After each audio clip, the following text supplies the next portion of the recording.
je vais vous partager ce que je pense être la meilleure formation à l'aquarelle de tous les temps. Le truc assez prétentieux, quoi. Mais en fait, tout ça, c'est parti de la manière dont j'enseignais à l'époque. Et c'est quelque chose que j'ai partagé il y a quelques jours de ça dans le cadre d'une newsletter que j'ai envoyée. Avant, ce que je faisais, c'est que quand j'ai démarré l'enseignement de l'aquarelle, je me souviens, la toute première formation, c'était la méthode AVA, c'était l'été 2020. Donc c'était il y a longtemps, quoi. Il y a 4 ans, 4 ans et demi, 4 ans et demi.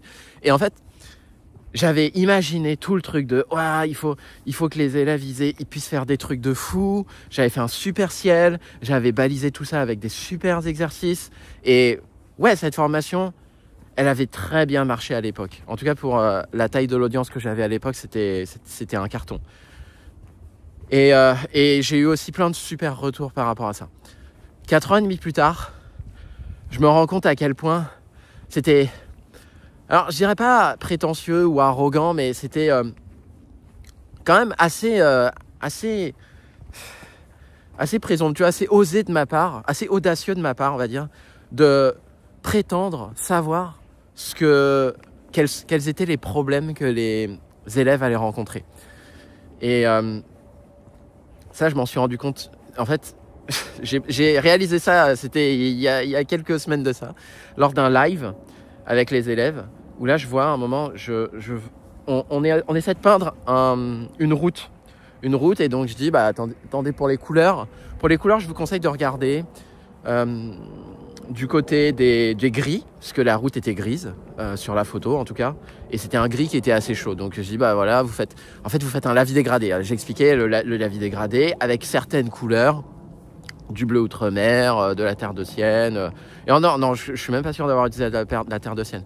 Mais voilà, je fais ça. Et à un moment, je passe sur une élève qui est en train de faire la route, mais en fait, elle suit pas mes consignes. Elle suit pas mes consignes. Et là, en fait, sur le coup, je vois sa manière de faire. Moi, j'explique le lavis dégradé. Voilà, vous faites des gestes horizontaux et puis vous rajoutez du pigment et jusqu'à la fin obtenir un truc. Vous avez une super belle lumière sur la route. Et donc le résultat que j'avais était sympa. Et là, je voyais cette élève et elle faisait pas du tout comme ça. En fait, elle prenait déjà des couleurs assez différentes et en plus de ça, elle allait de haut en bas. Et puis là, sur le coup, je me suis dit, mais attends, c'est pas bon là, faut que je la corrige. Et là, ce qui s'est passé, c'est que je me suis dit, non, attends, réfrène-toi de la corriger, attends de voir ce qui émerge de ça, et ensuite, tu pourras faire ton retour. Mais sur le coup, je voulais tellement dire, non mais attends, regarde, c'est comme ça qu'il faut faire. Et j'ai laissé le truc faire, et à la fin, j'ai vu un résultat, mais qui était magnifique. Et en plus, alors non seulement qui était magnifique, mais en plus de ça, la route, c'était, comme elle était en perspective, c'était une sorte de triangle. Et comme elle peignait de haut en bas comme ça, à la fin, c'était pas super horizontal le triangle. La base du triangle, elle était un peu en sinusoïde. Mais le résultat était vraiment super. Et là, en fait, je dis, franchement, bravo. Parce que, alors déjà, t'as pas suivi ce que j'ai dit. Et alors, du coup, bravo. Les conseils qui servent à rien. Alors déjà, t'as pas suivi ce que j'ai dit, donc ça, c'était top. Mais en plus de ça, la manière dont tu fais, c'est hyper inspirant. Et donc, j'ai dit, attendez. Et là, j'ai montré mon atelier, j'ai dit, regardez, si vous faites comme ça, vous faites comme cet élève-là, et vous utilisez ces couleurs. Et là, je suis arrivé à un résultat, mais qui était 10 fois mieux que le premier résultat que j'avais fait avec juste le lavis dégradé. Mais quand je dis 10 fois mieux, c'est les couleurs étaient beaucoup plus vibrantes, la route était beaucoup plus réaliste, tout était beaucoup plus cohérent. Et ça, c'était grâce à l'élève. Et grâce à cette élève, que je remercie d'ailleurs, elle se reconnaîtra. Et du coup, quand j'ai montré le truc, en disant, bon voilà, là on a là vous faites comme ça, de haut en bas, et ouais, c'est super beau. Et à la fin, par contre, on a on n'est pas sur une base qui est droite au niveau de la route, il y a des petites aspérités. Et là, il y a quelqu'un d'autre qui dit, ouais, mais en fait, c'est sympa, on dirait un coquillage. Et quand elle a dit ça, je fais, oh, mais c'est vrai, on dirait un coquillage. Et du coup, j'ai commencé à compléter le lavis que j'avais démarré pour la route et à le transformer en coquillage. Et là, les autres élèves ont fait, ah ouais, c'est vrai, ça ressemble à un coquillage, ouais, c'est vachement sympa et tout. Et c'est là que j'ai compris le truc. J'ai compris que la meilleure formation à l'aquarelle, pour progresser à l'aquarelle, c'est pas celle qui vient du formateur, c'est pas celle qui vient de l'artiste, c'est celle qui vient des élèves. Et c'est ce que je partageais il y a quelques jours de ça aux élèves de l'émotion, en leur disant tous les plans que j'avais pour 2025. Et un des plans que j'avais, c'était de refaire à nouveau du contenu un petit peu plus structuré pour mettre à jour toute la méthode que j'ai pu enseigner dans le cadre de l'émotion. À ce moment-là, je leur ai dit, et vous savez pourquoi j'ai cette idée-là? Et tous les contenus actualisés que je ferai, ils se feront avec vous. Parce que j'ai réalisé que les meilleures choses qui émergent dans l'aquarelle, c'est lorsque vous posez vos questions, et des questions auxquelles je ne m'attends pas du tout. Il y a quelques semaines de ça, une élève m'a posé une question sur « Ah, mais c'est quoi la différence entre point focal et intention ?» Et la différence sur le coup, en fait, cette question m'a surprise parce que j'avais pas la réponse, déjà, d'une. Donc, pas super à l'aise, un peu pris de court. Et derrière, on a laissé le truc se dérouler. J'ai dit, en fait, moi, je pense que c'est ça. Je pense que c'est ça. Et ils ont commencé à réagir en disant, ouais, mais du coup, quand tu dis que le point focal, en fait, est-ce que c'est égal à l'intention? Je fais, non, c'est pas vraiment égal à l'intention. En fait, l'intention, le point focal fait partie de l'intention. En fait, le point focal sert votre intention. Ah ouais, mais alors, en quoi ça sert? Est-ce qu'il y a d'autres choses qui servent? Ah bah ouais, il y a d'autres choses qui servent. Il y a ça. Et à la fin, je sais pas, on a dû parler pendant 3/4 d'heure autour de ça. À la fin, c'était une mini masterclass qui s'était déroulée et c'était une des meilleures masterclass. En tout cas, c'était un des meilleurs lives que j'ai pu vivre avec les élèves. Ces moments-là où j'étais pas à l'aise, où je me sentais pas bien, parce que j'étais un peu au pied du mur face à cette question de cet élève-là. Et quand j'ai compilé tout ça, j'ai annoncé aux élèves, mais vous savez quoi?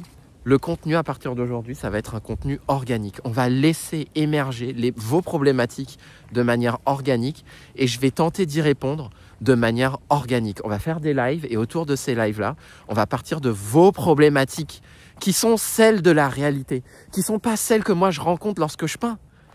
Parce que je fais tellement de choses de manière inconsciente et forcément, comme j'en ai pas conscience, je ne sais pas les retransmettre, ou en tout cas, je n'ai pas la conscience pour les retransmettre, je ne les ai pas identifiés.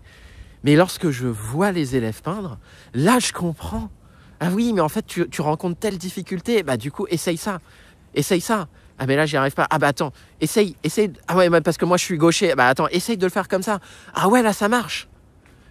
Et c'est ça le meilleur contenu, c'est le contenu qui émerge d'une évolution organique de la pratique. Et ça, purée, quand j'ai compris ça, bah ça y est, j'avais le plan pour 2025. Hein. C'est ça. En tout cas, après, mon avis, il est biaisé parce que... et pour autant, j'ai fait un revirement complet parce que lorsque j'ai démarré au début, je faisais des formations juste dans mon coin parce que je ne voulais surtout pas me mettre en danger auprès des élèves. Et du jour où j'ai compris que... Mais non, mais... Vas-y, on s'en fiche... mets-toi en danger auprès des élèves, c'est pas grave. Et puis, probablement que tu vas rater. Et d'ailleurs, j'ai raté plusieurs fois auprès d'eux.